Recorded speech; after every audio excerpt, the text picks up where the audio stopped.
It's October 19th, 6 p.m.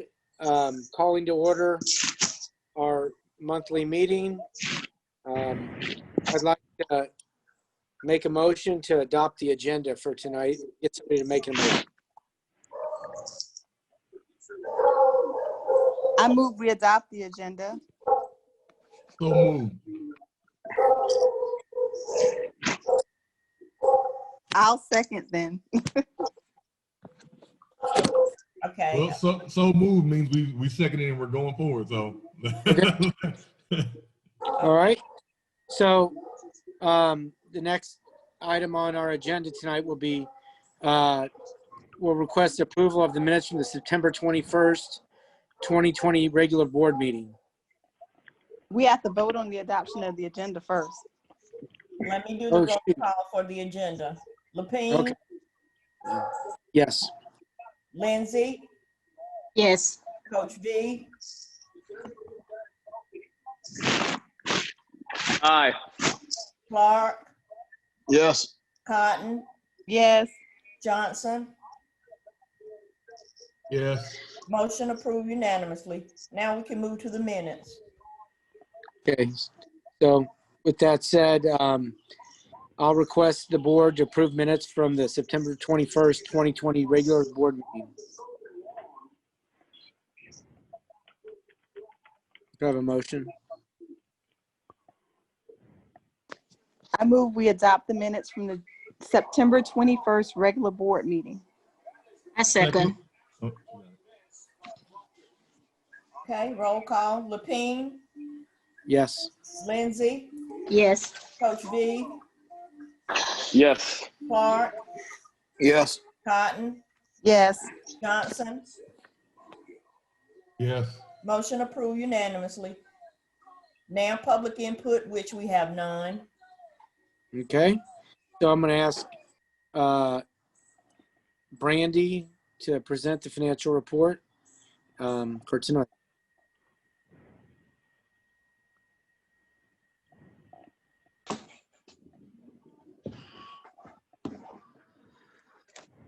Good afternoon, everyone.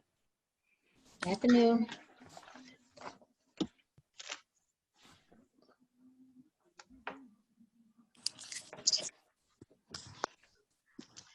What I will be presenting to you tonight are three things. The first item that I will go over are the financial statements, the actual results for both the enterprise and general fund as of September 30th.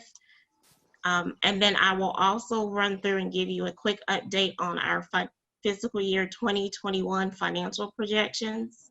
And then finally, I will discuss the LINRIC fiscal year 2021 proposed budget. So what you have on your screen are the general fund revenues and expenses year to date through September 30th compared to last year this same time. What you'll see is that our program revenues are obviously down from last year. Our administrative revenues are slightly up. So our program revenues this time last year was approximately $400,000. As of September 30th this year, our program revenues are approximately $39,000. With regards to our general fund expenses, overall our expenses are down approximately 13%. One of the major reasons our expenses are down is obviously we have been monitoring what we are spending as we go through this pandemic. We're also seeing lower payroll expenses, particularly due to part-time expenses. We are also seeing lower program expenses as well as lower utility expenses. As we get back into opening things up, however, I'm not sure how this trend will hold, but we will again obviously try to monitor expenses and try to keep them as low as possible again as we go through this pandemic. Are there any questions on the general fund revenues and expenses? Okay. Brandy? Yes. What one more time real quick, administrative revenue, how does that come in again? Our administrative revenue, that is mainly our property tax revenue. We're slightly up, and that is just, as I shared with you guys last board meeting, we received a higher property tax revenue amount in July when compared to the previous July. Obviously, our total budgeted property tax revenues are down from last year, so I don't anticipate that trend to continue as we go further in the year. All right, thank you. Any other questions? Okay. What you have there on the slide is our enterprise fund revenues. You'll see that our total revenues are up when compared to last year. And again, we are seeing increased activity at our golf course. So our overall revenues have increased approximately 39%.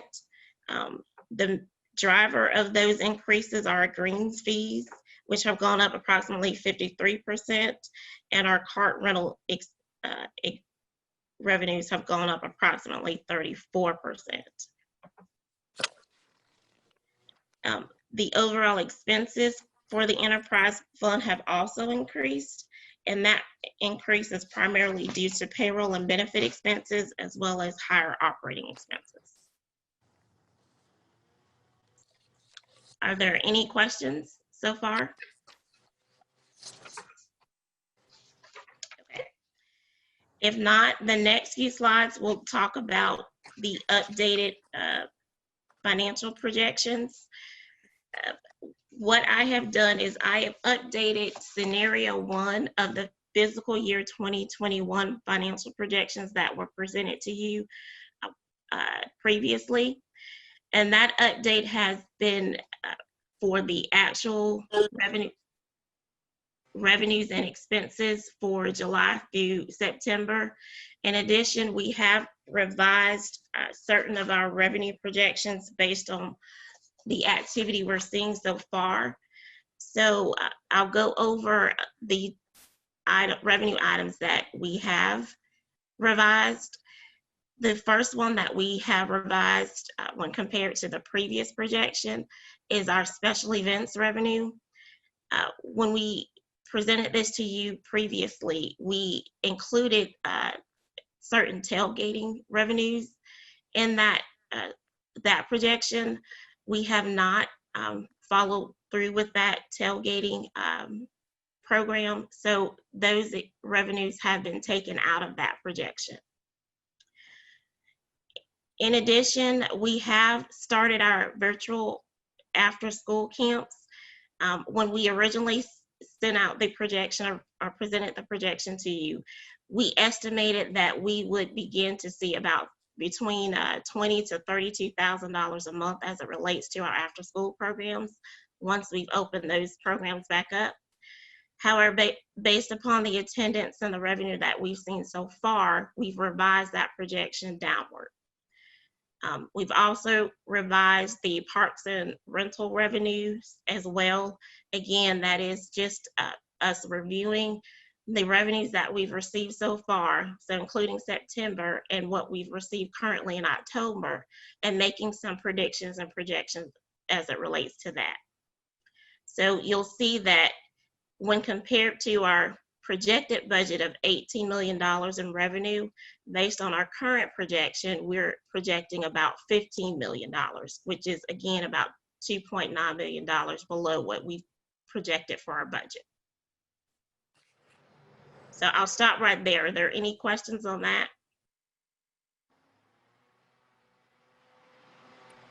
Now, as we move further in the year and start to realize actual revenue, again, we'll revisit these projections and provide you any updates.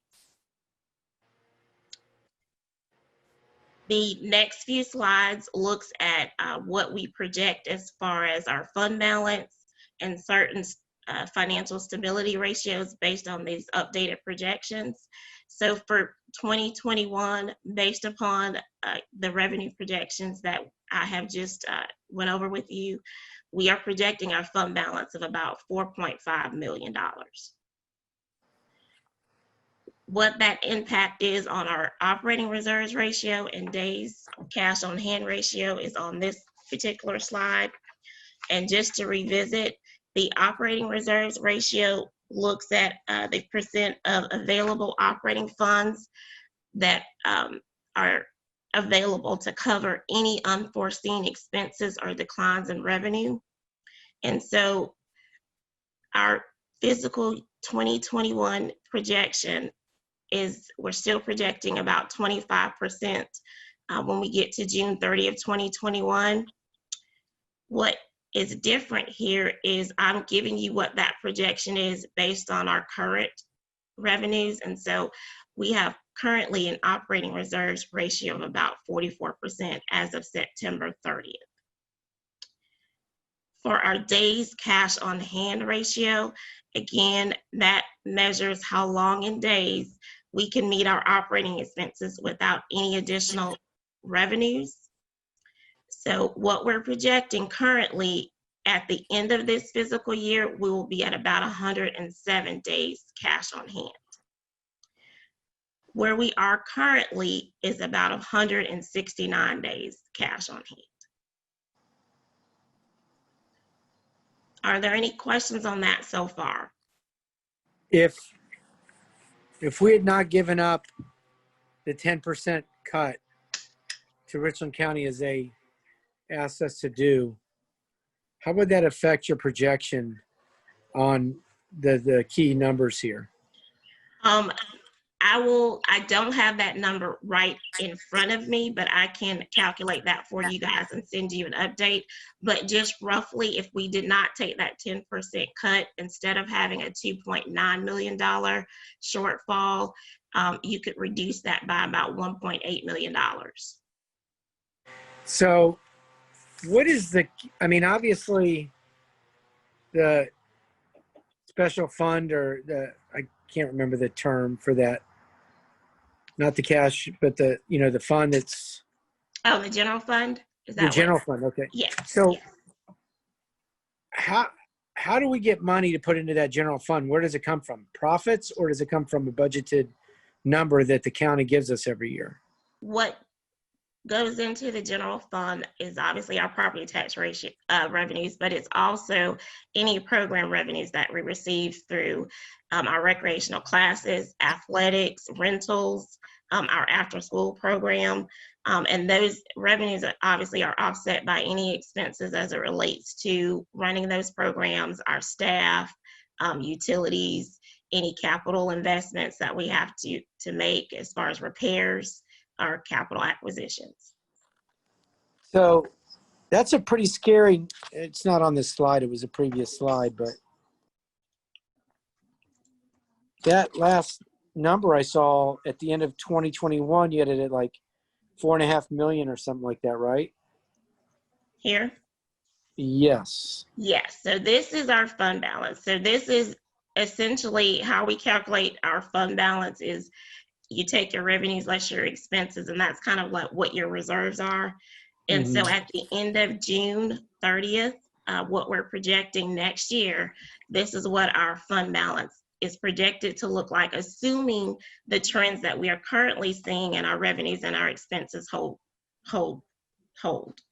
Obviously that can change. So this is a very fluid exercise because it's very difficult to project what those revenues and expenses will be currently because we're still dealing with the impact of COVID.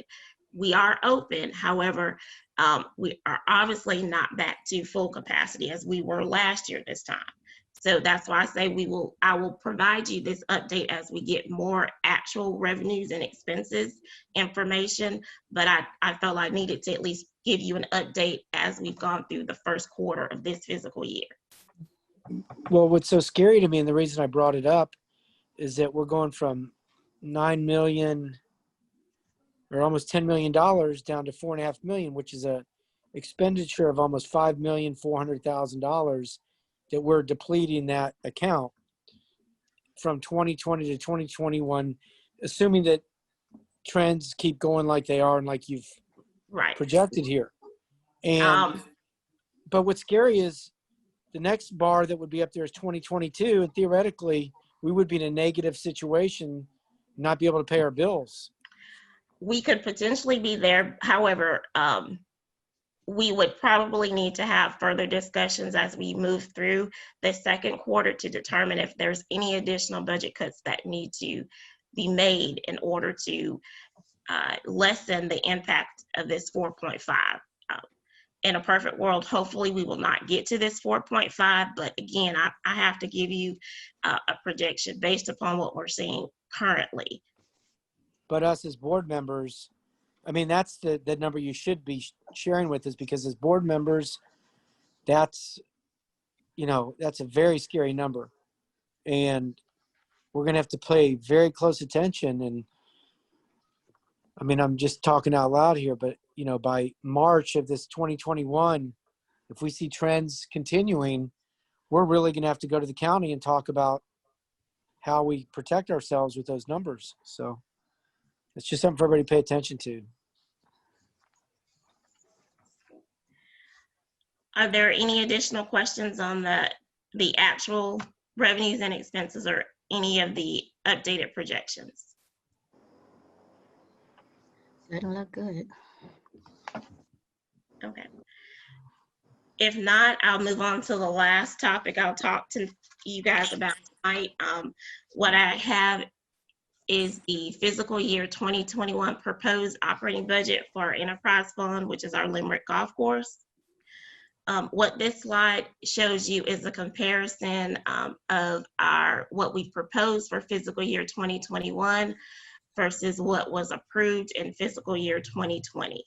So as you'll see on your screen, we are proposing an increase in that operating budget of about 18% or so.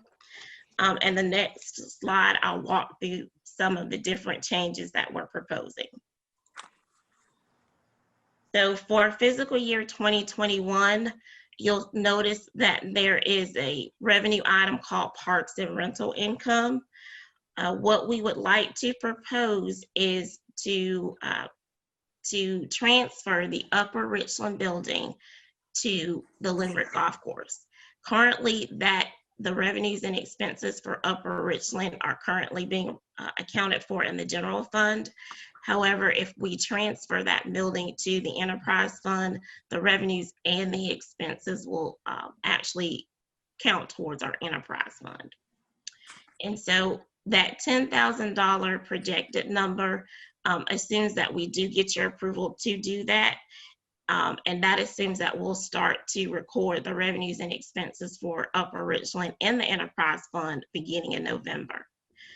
When we look at a 2-year average of the revenues as it relates to rentals for Upper Richland, and that 2-year period, I actually looked at fiscal year 2018 and fiscal year 2019, since fiscal year 2020 included the impact of COVID. So the 2-year average of rental income for Upper Richland is about $21,000. And so we base that $10,000 number based upon that, and also based upon us transferring that to Limerick in November. With our golf course revenue, we're proposing a increased fee for our range fees is I think it's about $1 or so, as well as our cart rental fee. So that increased golf course revenue includes the impact of that dollar increase. But again, we would have to get your approval, and we're projecting that we would start that increase probably somewhere in November or December. With regards to expenses, the major expense items I'll talk about on our salaries expenses, we are not projecting any cost of living adjustment, similar to what we did for our general fund. With our golf operating expenses, we are proposing an increased annual amount. For that, we have been trying to negotiate with our current lease lesser for our golf court lease. However, we've decided that our best course of action is to probably do a potential financing to purchase those golf courts outright. We've had Lawrence, our attorney, review the current lease that we've had, as well as the proposed lease that Club Car has given us, and he has pointed out some deficiencies in that lease. And then based upon those negotiations, we've just determined that it's better if we go the potential financing route. So with that said, that will increase that operating expense by about $2,500 a month. We currently pay about $4,500 to actually lease the golf course. If we were to purchase that, it could potentially be about $7,500. So that's been layered into this budget. Now, the $7,500 is not a hard and fast, it's an estimate. So hopefully we'll come below that. Like I said, we're currently working with our financial institution as well as Lawrence to present to you in November the details of that potential financing for your approval. And then lastly, our capital outlay expenses. We are projecting to spend about $11,000 on a lightning detector for the golf course. We currently don't have one, and for safety reasons, we determined it's better that we purchase that. So that has been layered into this budget as well. Are there any questions on any of those items? I have a question. Oh. Sure. Okay, when you're saying you're going to increase the fees and you want our approval, I would like to see what the fees are now compared to and what you want to increase it to. Okay. So maybe a report you can include that, because it's hard to see, dollar amount on this. Yes, ma'am. When I update you guys on Rob's question, Commissioner Lepine's question, I will send you what those fees are currently versus what we would like to take them to as well. And to kind of exactly what Don Zetta said was what I was thinking. It'd be nice to get the breakdown of what it is to play a round of golf with a cart, without a cart. And then the number, like seniors and not seniors, and how competitive we are with our closest neighbor, which would be Oak Hills. So we want to make sure that we're not pricing ourselves out. Okay, I have that information. I just don't have it on the screen. Currently, for a round of golf, if it's a 9-hole round of golf, we currently charge $13.50 per round. For an 18-hole, we currently charge $21.50 per round. So what we're proposing, instead of charging $13.50 a round for a 9-hole golf course, 9 holes, we're proposing that we charge $14.50 for a 9-hole. For 18 holes, we're proposing that we charge $22.50. Does that include a cart? That does not include a cart. Our cart rentals for 9 holes, we currently charge $7.50 for cart rentals. And then for the 18-hole, we are currently charging $15. So we're proposing to go up $1 on those as well. So just, I didn't write everything down, but the 9-hole. Oh, I'm sorry, go ahead. No. So I was going to just say this.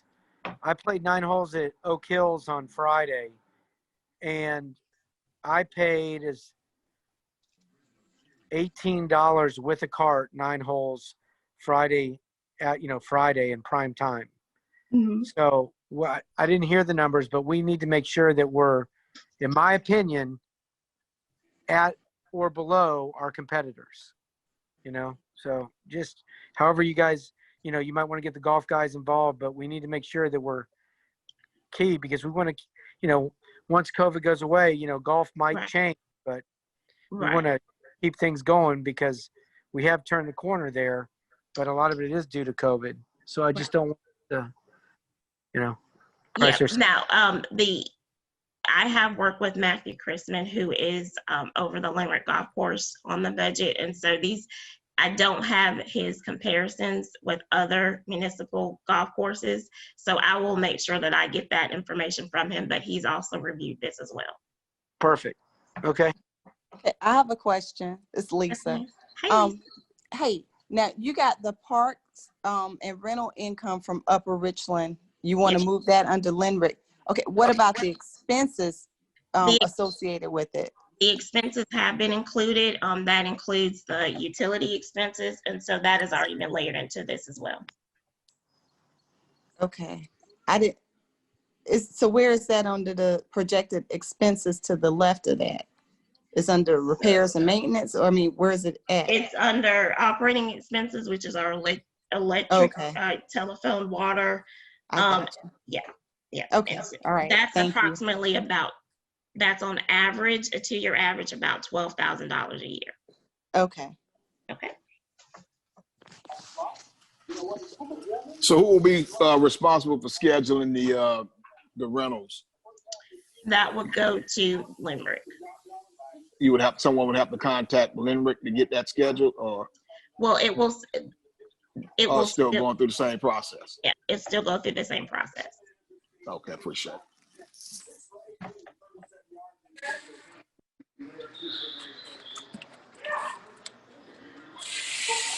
So if there aren't any more questions from the members of the board, we will do a follow-up in writing for the questions that we were asked regarding the comparable prices to the other courses. And if there are any other questions that you have that you would like a response for, we will provide that. And our hope is that we're able to pass this budget at our November's meeting. So when it said action, that we were hoping to vote possibly for today, I didn't understand. Yes. Okay, so that'll just be deferred to next meeting. Okay.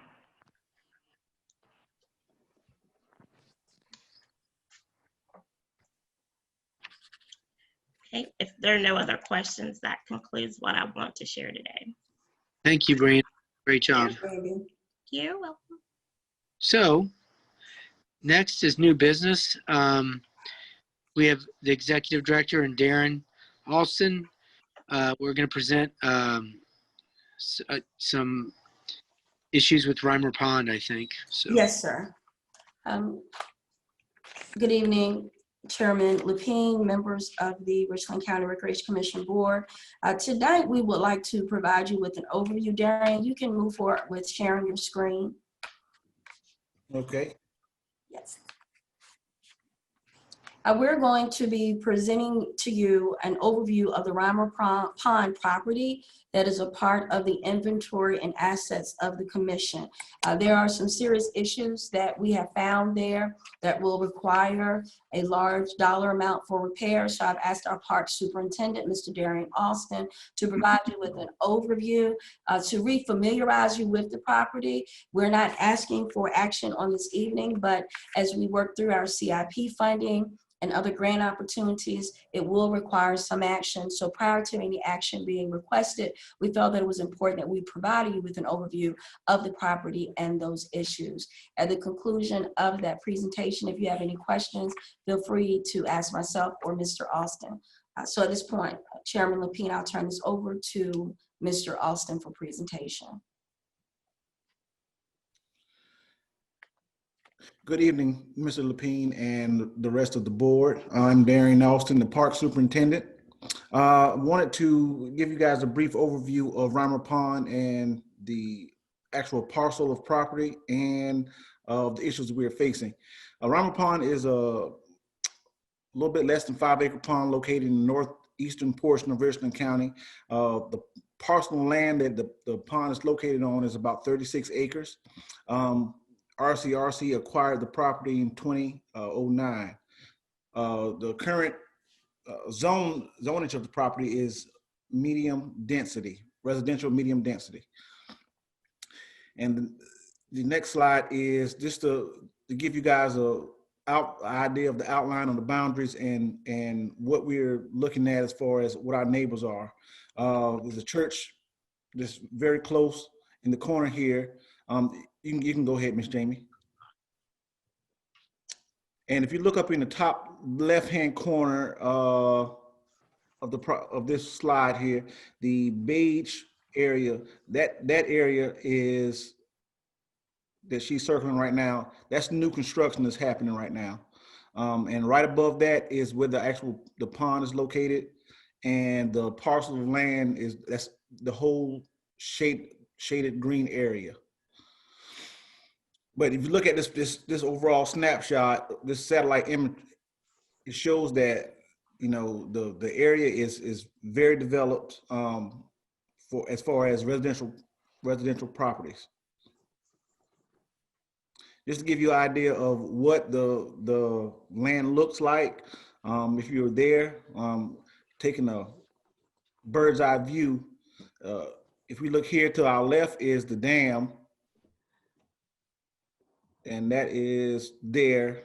Over here, you see the dam to our left still. Right above us to our 11 o'clock here, that is new parcel of property, new lands that are being constructed, new homes. Everything around it is single family residential homes that are being constructed. There's a church there that's existing, it's been there a while. There's several ponds in this area. Here they're showing that there's a lot of construction going on in the area. The homes that are down here to our right are being sold as waterfront homes. Even though we own the property, the developer owns, you know, sold the lots, but the homes are still being sold as waterfront homes. And we actually own up the bank about 5 or 10 feet or so up the bank. So it's still our property, even up until their property. So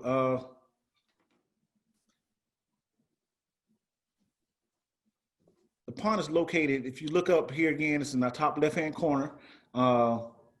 We're located in a cluster of other RCRC parks. Blythewood Park is 3 miles away. Killian Park is 7 miles away.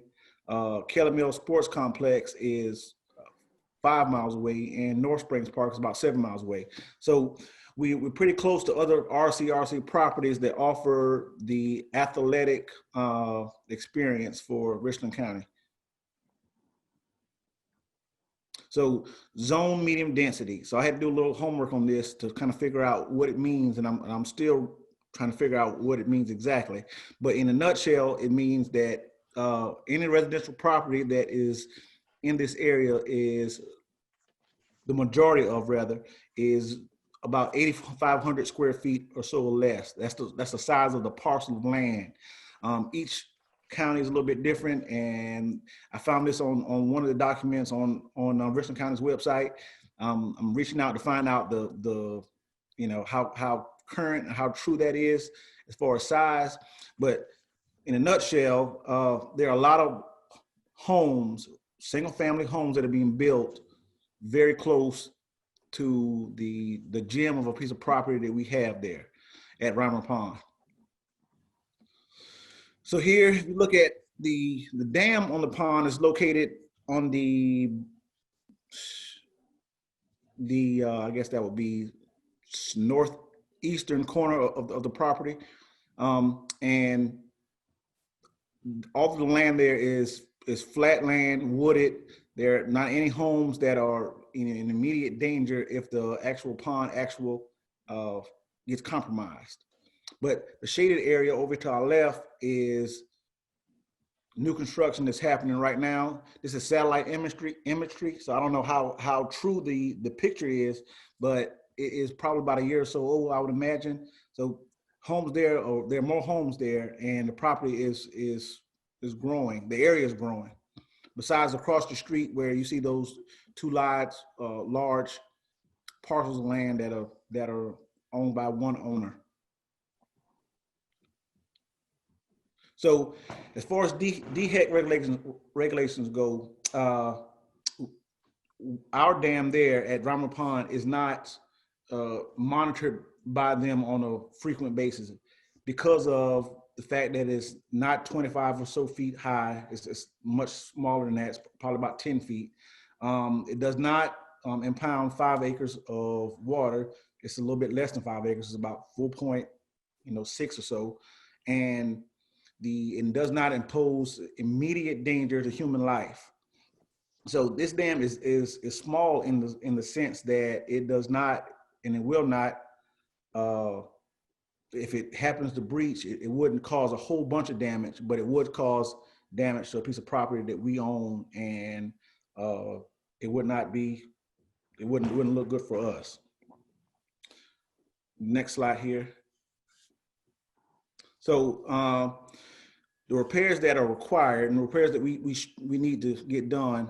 If you look here on the picture to our left, it shows some, you see trees here growing on the water side of the dam. Those trees would need to be removed. And on the back side of the dam, we have a clump of trees from one length of the dam to the other, you know, about a 10 or 12 foot path that would also have to be removed. So we remove the trees because trees have roots, of course, and roots could penetrate the dam. And if the dam is compromised by roots growing through the dam, it will cause water, of course, to breach. And we don't want that because, of course, the water, if it's breached, then the water would drain out of the pond. These holes here are, we had the dam inspected by a third-party contractor, inspector, and these are caused by muskrats. And we have tons of these on the dam. I found a couple of them by just walking on the dam by accident. On the surface, it looks flat and smooth, but underneath they're voids. These voids, I mean, if not cared for on a soon, it could cause a breach. Here, the dam here is washing on the water side. That also is not good for the same reason. We would have water breach to the dam, and we won't have water in the dam.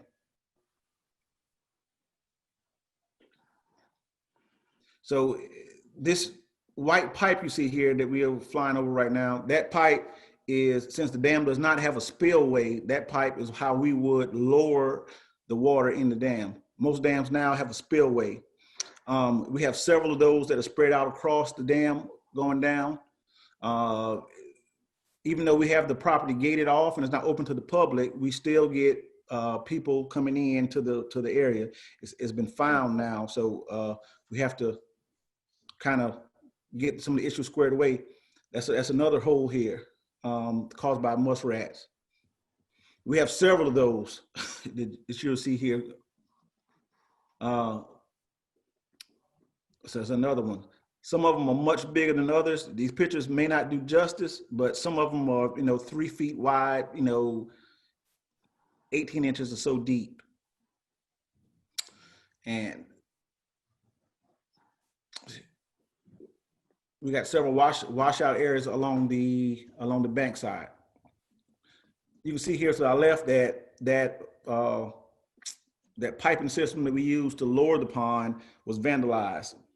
People are getting back. The last couple times we've been back there, that we've had our gates been destroyed or removed. So it could put us at jeopardy if we don't get it squared away, here soon. The pond is beautiful to look at. It's a hidden gem for the area. And we don't, as RCRC, we don't have many traditional parks.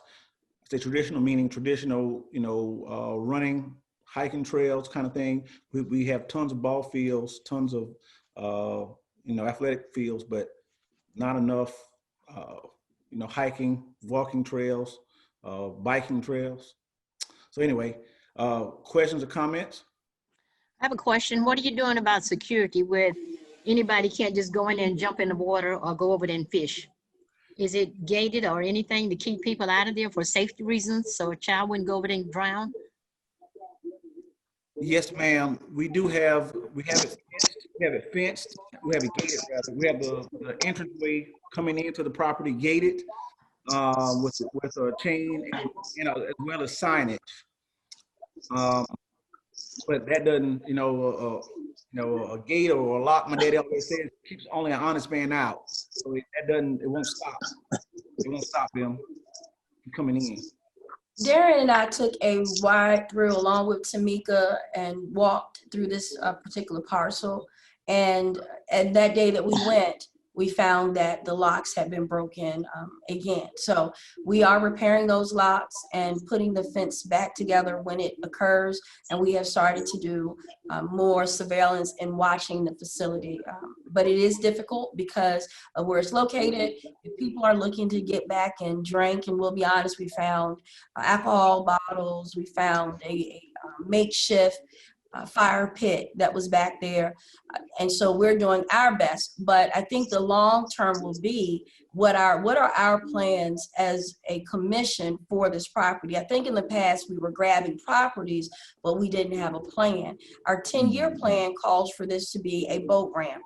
In my experiences and in best practices, Darren and I looked at it and we don't feel that that's the best use, because you would have to remove so many trees and create an area or a space that would look more commercial than natural. So what we wanted to do today is to bring to you that we recognize we have issues, one of security, also of safety, and that we're looking at, if I'm not mistaken, the dollar amount for the repairs when we first looked at it, Darian, was a little over $100,000. Sorry, what was that amount? Yes, ma'am. What's the dollar amount? It's a little bit north of 100,000. So one of the things that Darian and I looked at is the possibility of going after part funding, as we've done for Friars Gate, as we've done for recently. We're working on a project at North Springs, but prior to making that type of commitment, we wanted to bring this to the board so that you could think about it. And then when we have our retreat, hopefully at the beginning of the year, we can have some real dialogue about what we want to do and where we're going with this property and what financial commitment we need to make as a commission in order to shore up the dam and or develop the property. Lakita, it's the same issue with the pond over by Kelly Mill as well. I know they had beavers out there that was tearing up stuff. I know there's a gate over there, but folks are still driving in there, going in there fishing. As far as vandals, as folks sneaking in, yes, sir, that is the same issue. But we don't have a dam there. And the dam is that, if I were to rate the issues at Reimer Pond, it would be the dam first, people sneaking in second. Okay.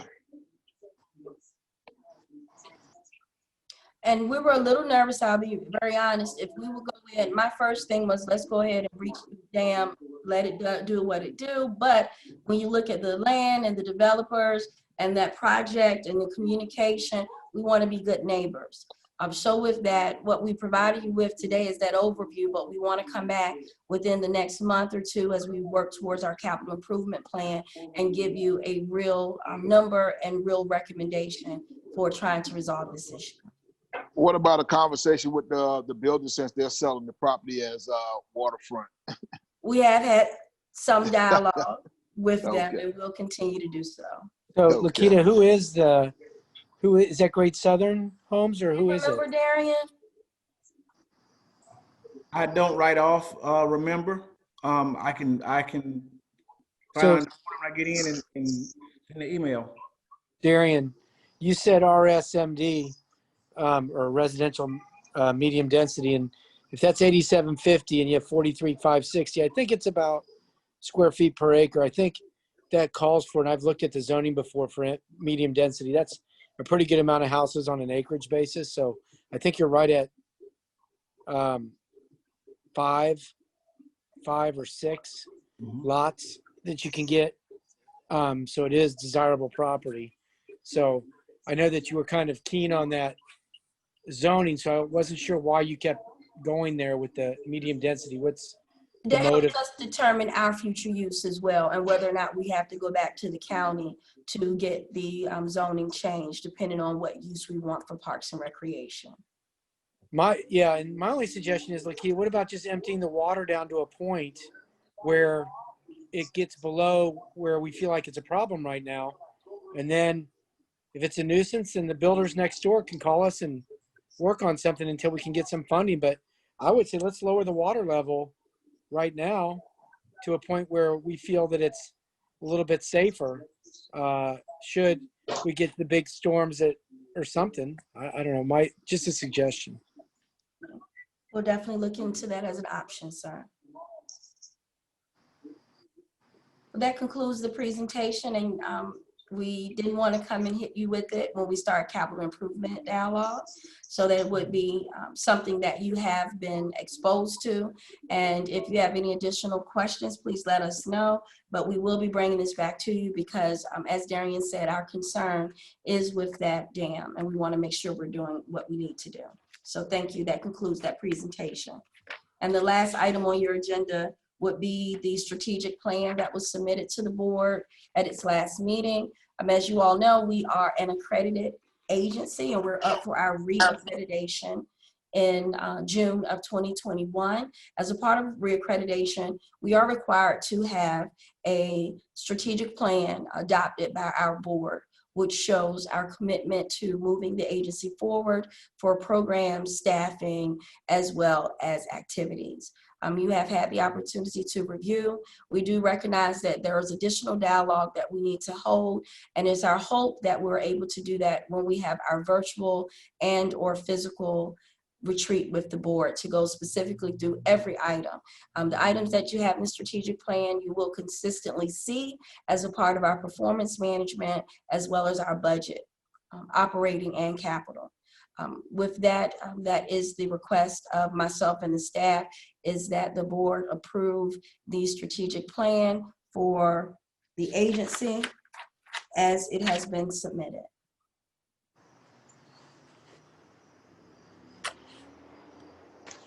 So, Lakita, we're looking for action on that, okay? Yes, sir. We are looking for the action so that we can get it ratified as a part of our accreditation file. So I would just ask for a motion to accept that plan from the board.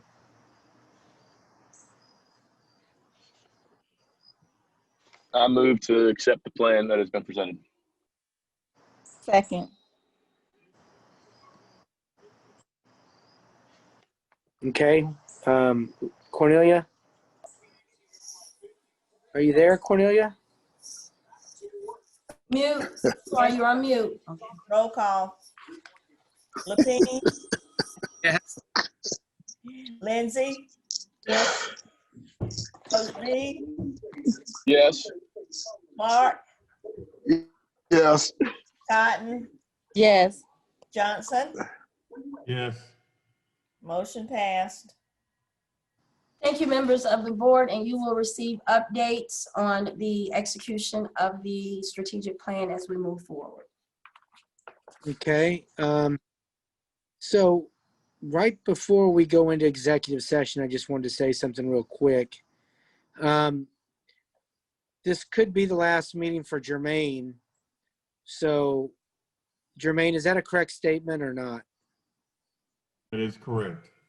So I really, really wanted to say, because I would hope that it is our last time that you're on for your professional reasons. And so if that all goes well for you, which I hope and pray that it does, I know that everybody on this board is very happy that you've been on. You've done such a great job since we, took over 3 years ago, and can't thank you enough for your service. So I just want to say that, because I think after executive, the public might not be on. Bro, thank you. I second that. Thank y'all, man. The three amigos, my 85% brothers, man. I love y'all, man. Appreciate y'all. Thank you. Thank you, Dr. Nothing but love. I kind of, a little bit like that guy with that purple shirt on, but he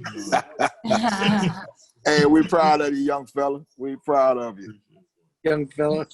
Yeah, we're proud of you, but you can't leave Donzetta and I out either now. I agree. Yes, ma'am. Yes, ma'am. My other two Lower Richland folk. Don't forget it. I would never do that. All right. Well, thank you, Jermaine. And so with that said, I think Jamie will move, we can move into do we have to take a motion to move into executive session? Is that right? Okay, yes, an executive session will contain a discussion on contractual matter, Jenny Terry's lease, contractual matter, Town of Irmo, contractual matter, Richland County, personnel matter, executive director evaluation process, and personnel matters administrative. We'll need the motion. All right. Need a I motion. move to move to executive session. I second. Roll call. Lapine, Yes. Lindsay, Yes. Coach V, Yes. Clark, Yes. Cotton, Yes. Johnson. Yes. Motion passed.